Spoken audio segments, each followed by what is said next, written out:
গাছে গাছে ঝুলছে পাকা টমেটো। টমেটোর ভারে নুয়ে পড়েছে গাছ, কিন্তু সেই ওজনের মূল্য পাচ্ছেন না চাষিরা। তাই অনেকটা অভিমানেই মাঠ থেকে ফসল তুলছেন না তারা। অথচ এ জমি থেকেই 4 টাকা কেজি টমেটো ঢাকার বাজারে এসে কখনো কখনো হয়ে যায় 40 থেকে 100 টাকা পর্যন্ত। খেতে খেতে নষ্ট হইতে আছে, বিক্রি করতে পারিয়েন না 3 টাকা 4 টাকা। ফসল ফলাই আমরা ঠিক আছে, বাজার নিয়ে দাম পাই না। খেতের টমেটো খেতে থাকি যাচ্ছে, পুঁছেগুলি নষ্ট হয়ে যাচ্ছে। এই কমলে আর ক বছর আমরা কৃষকেরা ক্ষতিগ্রস্ত হব। আলোর পথে নতুন দিশা।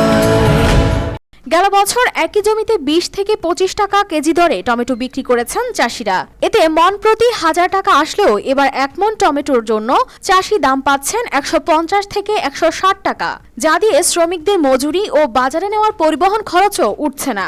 এমন লোকসানে দিশাহারা চট্টগ্রামের সীতাকুণ্ড উপজেলার হাজারো কৃষক।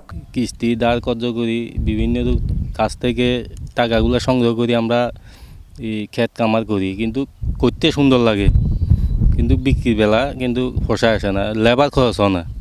উপজেলায় প্রায় 570 হেক্টর জমিতে টমেটো চাষ হয়েছে।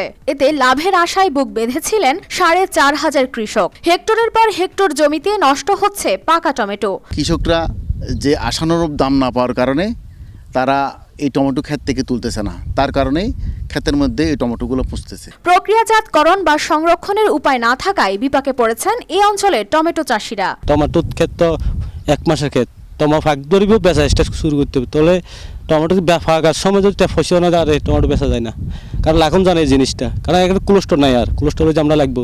এদিকে চাষিরা কম দামে টমেটো বিক্রি করলেও সাধারণ ক্রেতাদের বেশি দামে কিনতে হচ্ছে। প্রতি বছর সীতাকুণ্ড উপজেলার বারৈয়ার ঢালা, সৈয়দপুর, মুরাদপুর, বারবকুণ্ড, বাঁশবাড়িয়া, কুমিরা ইউনিয়নের বিভিন্ন এলাকায় 12 মাস বিভিন্ন ধরনের সবজি আবাদ হয়ে থাকে। এখানের উৎপাদিত সবজি সরবরাহ হচ্ছে দেশের বিভিন্ন বাজারে। উপজেলা কৃষি দপ্তরের তদারকি, রোগবালাইয়ের আক্রমণ কম এবং আবহাওয়া অনুকূলে থাকায় এবারও হয়েছে বাম্পার ফলন। আলুর মতো প্রক্রিয়াকরণের কোনো ব্যবস্থা থাকলে কৃষকদের এ ক্ষতি এড়ানো যেত বলে মনে করেন এই কর্মকর্তা। টমেটোর সচের দাম প্রায় 400 টাকা কেজি, কিন্তু টমেটোর দাম 15 টাকা। তাহলে 15 টাকা আর 400 টাকা গ্যাপ কত? 385 টাকার গ্যাপ। জাস্ট একটু প্রসেস করলেই তাহলে আমরা কিন্তু এই ধরনের মূল্য পেতে পারি। কৃষিখাত সংশ্লিষ্টরা মনে করছেন, টমেটো সহ বিভিন্ন সবজি সংরক্ষণাগার সুবিধা থাকলে ভবিষ্যতে এ ধরনের ফসল চাষে আরও আগ্রহী হতেন চাষিরা। News desk, RTV।